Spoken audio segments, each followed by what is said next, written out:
오신 모든 성도님들 반갑습니다. 여러분, 우리가 어렸을 때 이런 경험을 한 번쯤은 하셨을 거라 생각합니다. 그냥 심심해서 설거지 한번 했었는데 부모님께서 칭찬을 해주시는 겁니다.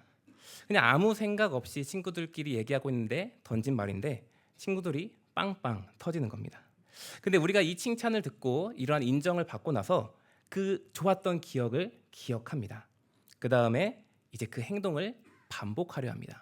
설거지를 한 번 더 하거나 아니면은 툭툭 던지는 말을 친구들 사이에서 한 번 더 던지고 삽니다.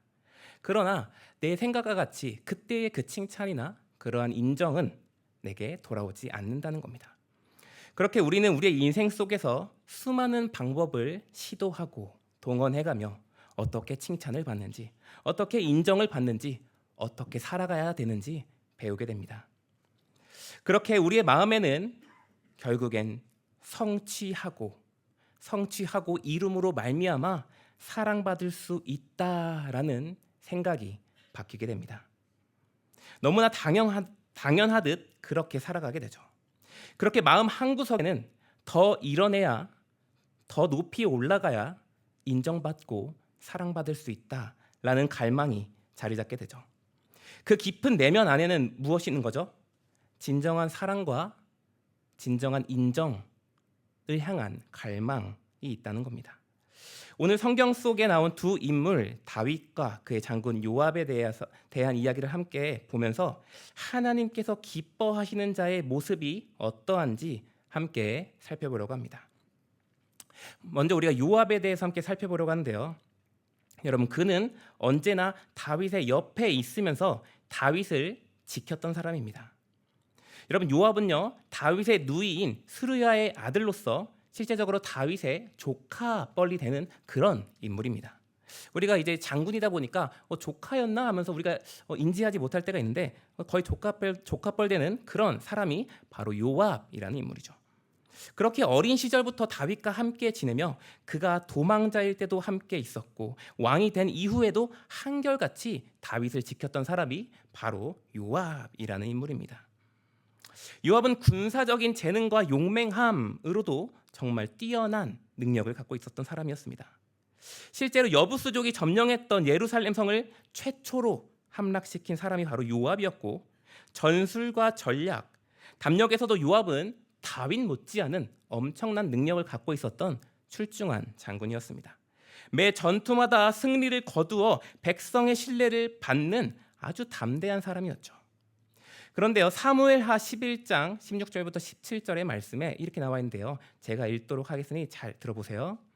요압이 그 성을 살펴 용사들이 있는 것을 아는 그곳에 우리아를 두니 그 성 사람들이 나와서 요압과 더불어 싸울 때에 다윗의 부하 중 몇 사람이 엎드려 죄송합니다.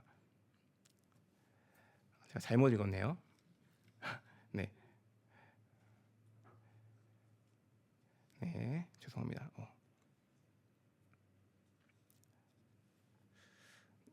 네, 잘못 읽지 않았습니다. 죄송합니다. 제가 헷갈려서 죄송합니다. 다시 하겠습니다. 네, 아무튼 이런 담대한 요압이 말이죠. 다윗을 향한 충성심도 대단했던 사람입니다. 방금 읽었듯이 요압은 다윗이 저지른 그 밧세바 사건 가운데서 다윗이 시킨 그 일을 감당하게 됩니다. 우리아를 죽이라는 그 명령이었죠. 요압은 이 다윗의 큰 죄를 보고 다윗이요, 왜 그랬습니까? 그러면 안 됩니다라고 말한 것이 아니라 그와 함께 똑같은 짓을 저지른 겁니다. 전장에서 우리아를 앞장 세워 죽게 만드는 일까지 다윗을 위하여서 망설이 없이 실행하게 되죠. 또한 그는 종교적으로도 특별한 흠이 기록되지 않고 있습니다. 일평생 다윗을 따르면서 우상숭배나 반역을 한 적이 없고 게다가 요압은 단순한 무력 장수가 아니었습니다. 상황을 잘 읽는 눈치 빠른 사람이었고 능력도 뛰어난 지략가였습니다. 사무엘하 12장 26절부터 28절에는 이렇게 나와 있습니다. 요압이 암몬 사람의 도성 립바를 쳐서 그 왕의 도성을 점령하고서 다윗에게 전령들을 보내어 이렇게 말하였다. 제가 랍바를 치고 도성을 돌아가는 급수 지역을 점령하였습니다. 이제 임금님께서 남은 군들을 불러 모아서 그 도성을 공격할 진을 치시고 이 도성을 직접 점령하시길 바랍니다. 제가 이 도성을 점령하기보다는 임금님께서 이 도성을 점령하셔서 임금의 이름이 승리자의 이름으로 기록되게 해주시길 바랍니다.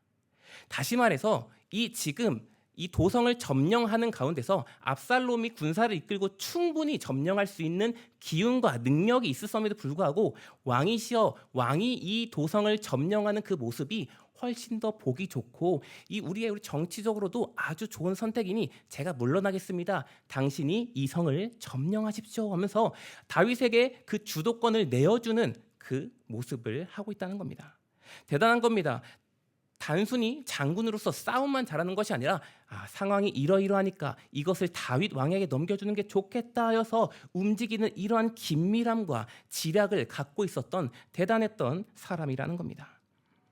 또한 다윗의 아들 압살롬이 그 형 암몬을 죽이고 도망간 사건 이후에 다윗이 압살롬을 그리워한다는 것을 눈치챘습니다. 그리고 사람을 고용하여서 어떤 상황을 연출하게 됩니다. 결국 압살롬을 자연스럽게 데려오게 됩니다. 다윗이 계속 슬퍼하거나 정신을 못 차리면 어디에 피해를 주는 것이죠? 국가에 피해를 주는 겁니다. 요압은 알았던 것입니다. 이 다윗이 빨리 정신 차려야 된다. 빨리 압살롬을 데려와서라도 이 슬픔을 없앤 다음에 이 왕의 마음을 안정시켜야겠다라는 그 생각을 갖고 실행을 한 것입니다. 한마디로 요압은 아주 충성스러웠고 군사로서도 아주 출중한 능력을 갖고 있었으며 눈치도 정말 빨랐으며 지혜까지 겸비한 아주 유능한 인재였다는 것입니다. 그러나 말이죠, 이렇게 너무나 많은 일을 해낸 요압이지만 다윗의 마음에 요압은 늘 짐이었습니다. 이 요압이 든든해야 되는데 이 요압이 있음으로 다윗이 든든하여서 걱정이 없어야 되는데 오히려 요압에 대한 다윗의 평가는 솔로몬에게 유언했던 내용에 아주 정직하게 담겨 있습니다. 솔로몬에게 이렇게 말을 했습니다. 나의 힘으로는 이길 수 없었던 스루야의 아들 요압을 반드시 처단하라. 이것이 요압에 대한 다윗의 마지막 평가였습니다. 도대체 무엇이 문제였을까요?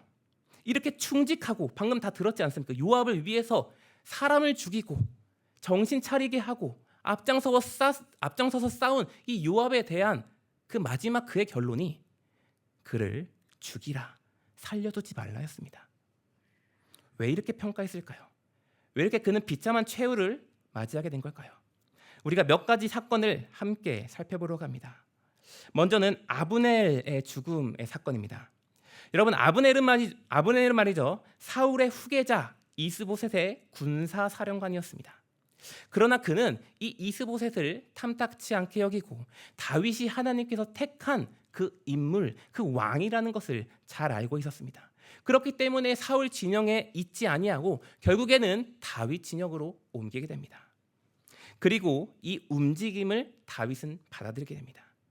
사실 적 군사령관이 와가지고 당신을 따르겠습니다라는 이 말은 좀 무리가 있는 무리수일지도 모릅니다.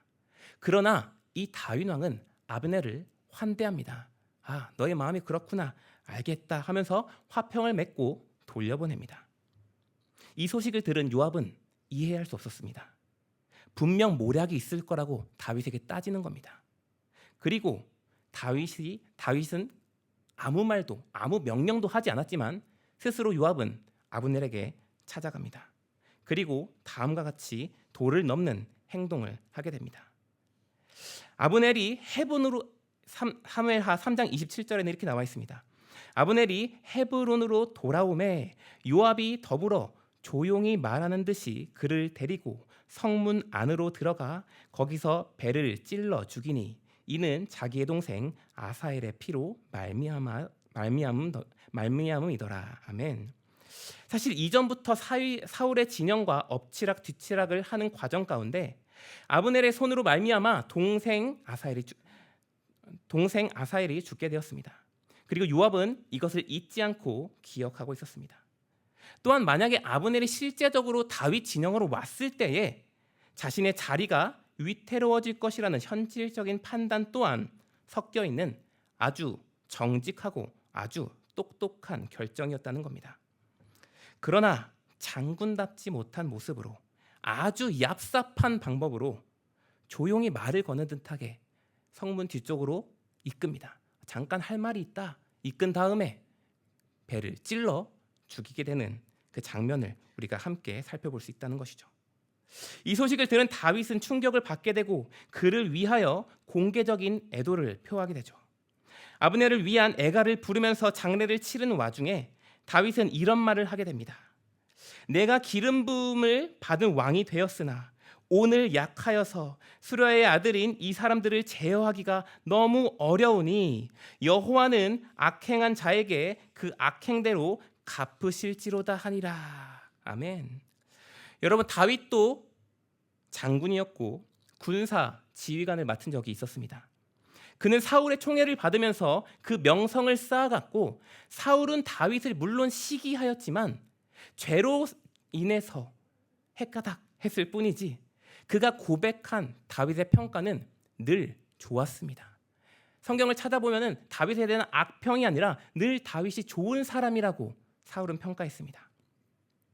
결국 다윗과 요압 모두 유능하였고 출중한 지혜와 군사로서의 탁월한 재능을 가졌지만 요압은 자신의 판단에 옳은 것이라면 주저하지 않고 칼을 빼는 사람이었습니다. 사람의 피를 보는 것을 주저하지 않았죠. 반면 다윗은 말이죠, 불필요한 피를 흘리는 것을 피했습니다. 비록 방금과 같이 적군의 장군이었지만 그를 높이 평가하고 그 진심을 믿어줬습니다. 때로는 눈물과 간곡함으로 나아갈 때도 있었죠. 어찌 보면은 이 요압이 훨씬 더 결단력이 있었고 다윗은 우유부단한 그런 모습처럼 보일 수 있습니다. 그러나 성경은 오히려 이 둘을 다르게 평가하고 있었다는 것입니다. 여러분, 우리가 방금 읽었듯이 이 밧세바 사건에 대해서 잠깐 더 얘기하려고 합니다. 이 밧세바와 우리아 사건은 다윗의 인생 중에 아주 큰 오점입니다. 다윗이 충직한 장수 우리아의 아내를 범한 다음에 그 죄를 덮기 위해서 우리아를 전쟁터에서 죽게 한 크나큰 비극이죠. 이때 다윗의 명령을 수행한 사람이 바로 요압이란 장군이었습니다. 다윗은 요압에게 전투가 가장 치열한 곳에 우리아를 배치한 후에 후퇴하라 명합니다. 그리고 우리가 계속 보았듯 요압은 아주 충실스럽게 충성을 다하여서 이 명령을 따릅니다. 우리아를 전장 최전선에 보낸 다음에 후퇴하여 그를 죽게 만들죠. 그런데 말이죠, 이 이야기 이후에 다윗은 나단이라는 선지자를 통하여서 자신의 죄를 깨닫고 회개하게 됩니다. 금식하여서 침상이 모두 젖을 정도로 통곡하게 되죠. 그러나 말이죠, 그 결과 다윗의 집안에는 칼이 끊이지 않게 되는 저주를 받게 됩니다. 반면 요압은 어떻습니까? 요압은 이 사건 이후 어떠한 죄책감이나 회개를 찾아볼 수 없습니다. 다윗의 명령이니까 당연히 그렇게 해야 되니까 언급을 하지 않았던 걸까요? 결코 그렇지 않습니다. 결국 이 이야기는 다윗과 요압의 비밀 이야기로 묻혀지게 됩니다. 다윗은 회개함으로 하나님과 관계가 회복되었으나 요압은 침묵을 쭉 유지함으로 말미암아 여전히 그 사건의 공범으로 남게 됩니다. 요압의 말미까지 말이죠. 마지막으로 압살롬에 대한 스토리를 함께 살펴보려고 합니다. 압살롬은 다윗의 아들이었고 암논을 죽인 이후에 유랑자가 되었다가 아까 보았듯이 이 요압이 이 다윗의 슬픔을 확인하여서 압살롬을 데리고 오게 됩니다. 그러나 이 압살롬은 다윗을 반역하게 되죠. 아주 교만하게도 그 너그러운 그 자비를 반역으로 일으킵니다. 그러나 결국 압살롬의 세력은 무너졌고 이제 그 전투는 막바지에 다르게 되는데요. 다윗이 이렇게 말합니다. 왕이 요압과 아비새와 이때에게 명령하기를 나를 위하여 젊은 압살롬에게 너그럽게 대하라 하니 왕이 압살롬의 일에 관하여 모든 지휘관에게 명령하는 것을 온 백성이 들었다. 이 다윗은 말이죠, 압살롬을 계속 사랑하였기 때문에 전투 가운데서도, 전장 가운데서도 내 아들 압살롬에 대해서 너그러이 대하라라고 모든 장군들에게 말하였고 모든 백성들이 그 말을 들었습니다. 그러나 요압의 결정은 이것이었습니다. 그를 죽임이었습니다. 상황 가운데서 어떤 한 병사가 있었습니다. 그러나 다윗의 명을 들었기 때문에 함부로 이 압살롬을 죽일 수 없었죠. 그러나 이 요압이 그 장면을 보고 병사에게 따지는 겁니다. 왜 우물쭈물하느냐? 저는 임금의 명을 받았기 때문에 이 사람을 죽일 수 없습니다. 우물쭈물하지 말거라 하면서 창을 던지어서 죽이게 됩니다. 그리고 자신이 거느리고 있는 그 군사들을 동원해서 확인 사살까지 하게 되죠. 요압은 다윗의 명령을 듣지 않았습니다. 다윗의 아들인 것을 알았고 그의 명령도 모든 사람이 들을 정도로 명확했죠. 임금의 명령이기에 다른 병사가 머뭇거리는 그 모습을 보면서 꾸물거릴 시간이 없다면서 창을 던지는 아주 강한 모습을, 잔혹한 모습을 보이고 있었다는 것입니다. 여러분, 그렇다면 이 모습에 대해서 어떻게 생각하고 판단하시나요? 압살롬은 반역자였습니다. 다윗의 모든 왕정을 무너뜨릴 반역자였습니다. 이를 어떻게 평가하시나요? 죽이면 안 됐습니까? 죽여야 했습니까? 어떻게 생각하십니까? 여러분, 우리나라의 역사를 기억하시나요? 역모는 처결하는 겁니다. 역모를 일으킨 자는 즉단 처결입니다. 모든 역사가 그래왔습니다. 역모는 죽음뿐입니다. 그러나 다윗이 어떻게 하죠? 너그러이 행하라. 역모를 꾸미고 반란을 일으켰는데, 나라를 위협하는 거대한 일을 저질렀는데 너그러이 행하라. 여러분, 이러한 태도는 모든 국민들을 흔들 만한 판단이었습니다. 다들 죽어라 전투하고 있는데, 모든 걸 쏟아붓고 있는데 주동자인 저 아들을 너그럽게 살리라고? 이런 생각을 가지고 있었을 겁니다. 모든 사람들이 그런 생각을 아마 갖고 있었을 겁니다. 그리고 그 요압은 알았습니다. 눈치채고 있었습니다. 왜냐하면 눈치도 빠르고 정세도 빠르게 파악하는 사람이었으니까요. 이 압살롬은 결코 다윗의 나라에 도움을 주지 못할 존재이며 결국 큰 화를 불러올 존재라는 것을 예리한 요압은 너무나 잘 알고 있었습니다. 너무나 이성적인 결정이었고 그 결정을 빠르게 판단하여서 실행했던 모습을 우리는 살펴볼 수 있습니다. 자, 요압의 결정 이제 어떻게 보이시나요? 잘했습니까? 어떻게 보이시나요? 좀 다윗의 우물쭈물한 그 판단이 이제 저러면 안 됐는데, 역모는 처단인데, 나라를 위태롭게 하는 일인데. 여러분, 다윗이 누구입니까? 평생 도망자로 살게 했던 사울에게 다윗이 어떻게 했습니까? 자신에게 심한 수치를 주었던 시므이에게 다윗이 어떻게 했습니까? 어떠한 학자들은 말이죠, 다윗의 이런 모습을 보고 말이죠, 우유부단하다고 말하는 것이 아니라 원수 사랑을, 신약의 예수님께서 말씀하신 그 원수 사랑을 미리 보여주신 구약의 예시라고 평가하기도 한답니다. 결국 다윗은 죽은 압살롬으로 인해서 통곡하게 됩니다. 여러분, 이 부분은 늘 우리의 가슴을 아프게 하는 장면입니다.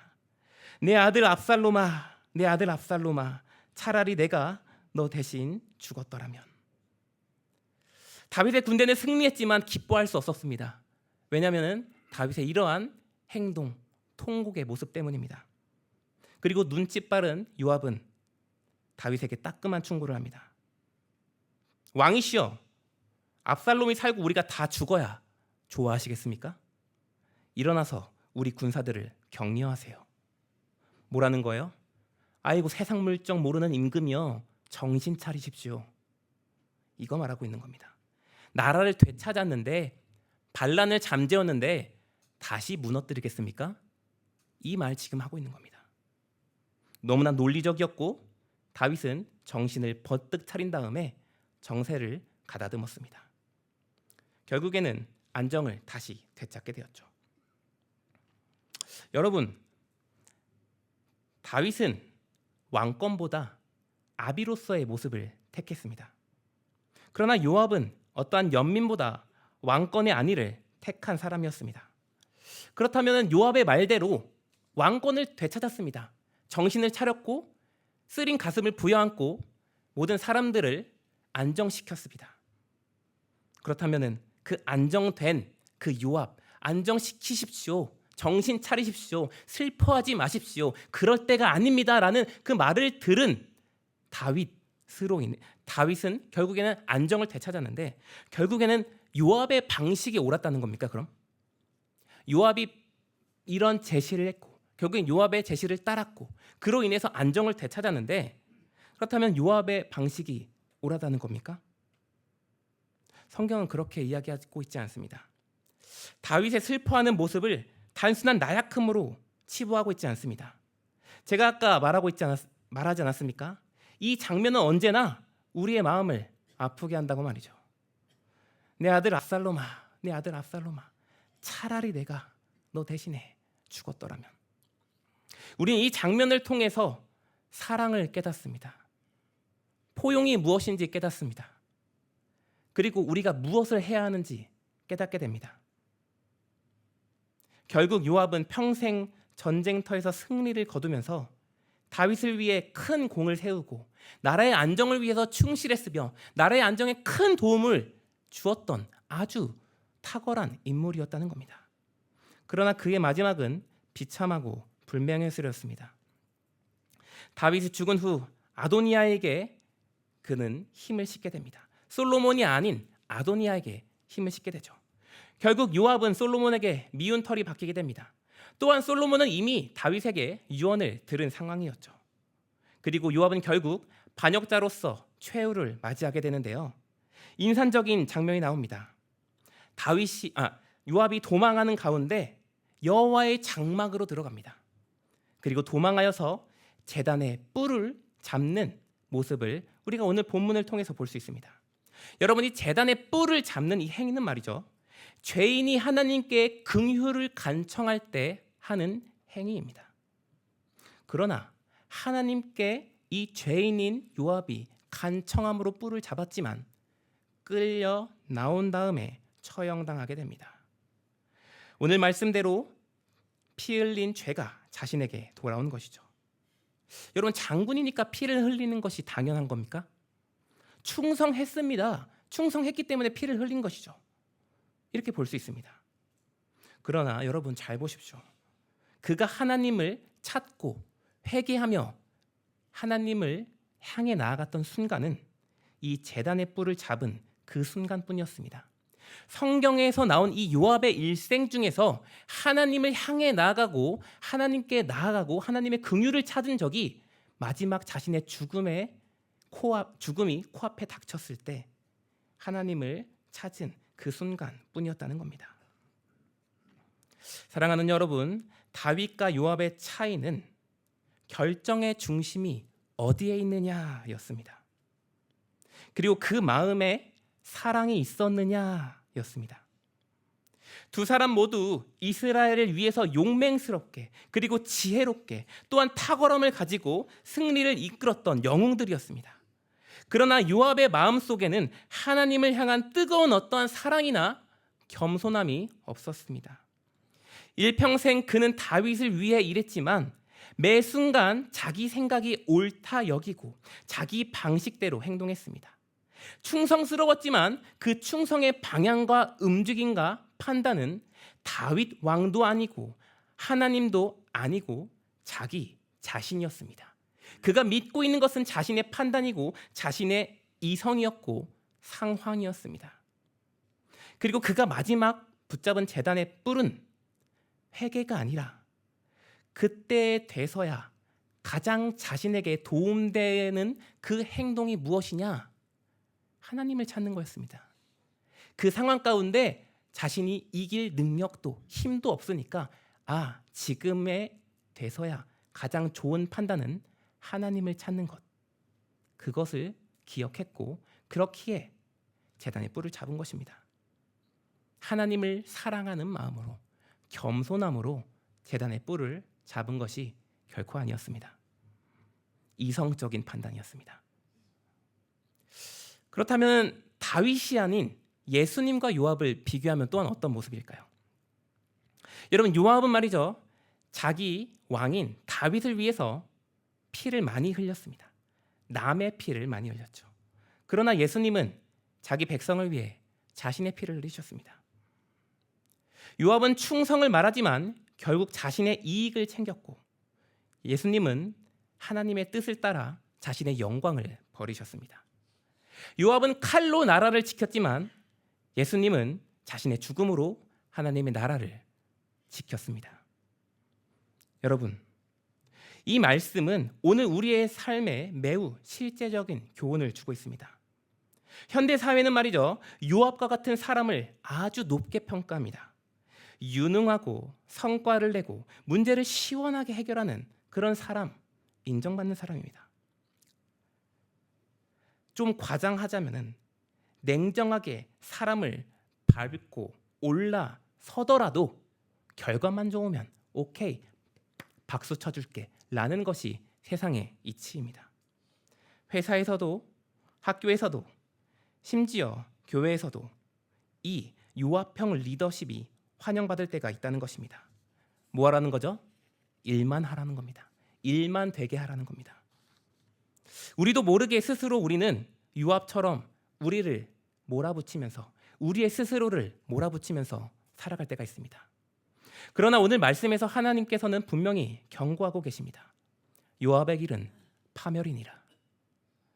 우리의 열심의 목적이 무엇인지 우리는 알고 걸어가야 합니다. 우리의 헌신하는 그 모습의 목적이 무엇인지 우리는 알고 헌신해야 됩니다. 그 내면에 우리의 이성과 판단과 자신의 이익이 있다면은 그것은 헛된 헌신이고 헛된 사랑이라는 것입니다. 고린도전서 13장에서 이렇게 바울은 이야기합니다. 내가 내 몸을 불사르게 내어줄지라도 사랑이 없으면 내게 아무 유익이 없느니라. 여러분, 요압은 자신의 평생을 몸바쳐서 일했습니다. 대단했습니다. 그의 실제적인 모든 행적들은 진짜 박수 쳐줄 만한 그 일들이었습니다. 그러나 그에게 사랑이 없었고, 그에게는 이성만 있었고, 하나님을 향한 열망 또한 존재하지 않았습니다. 여러분, 우리가 직장이나 사업을 하면서 정직하게 하면은 손해 볼 것 같은 생각이 있습니다.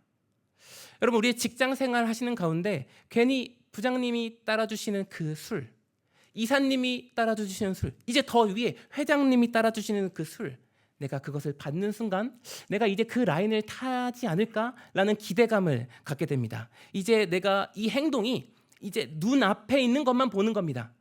뒤에 있는 나의 신앙과 양심과 모든 것은 내려놓고 이 앞에 모든 유익만 바라보는 것입니다. 물론 그게 실현될 수 있습니다. 그 라인 탈 수도 있겠죠. 편법으로 이득을 취하고 싶을 때도 있습니다. 그렇게 이득을 취할 수도 있습니다. 신앙보단 현실과 타협하는 우리의 모습을 우리는 바라볼 때가 있다는 것입니다. 제가 설교 처음에 이렇게 이야기했습니다. 여러분, 우리는 인정받고 사랑받는 비결을 삶에서 체득하면서 배웠습니다. 어디서 체득했다고요? 삶에서요. 삶이 무엇입니까? 세상이 무엇입니까? 죄된 세상입니다. 우리의 삶은 어디서 살아갑니까? 죄된 세상, 죄된 인간들 사이에서 살아갑니다. 어떤 방법을 체득하겠습니까? 죄된 방법을 체득하는 겁니다. 죄된 생각밖에 얻지 못하는 겁니다. 이 방법이 당연히 살아가면서 옳다고 생각했지만 우리가 세상에서 얻었던 것은 죄의 방법이지 옳은 길이 결코 아니라는 겁니다.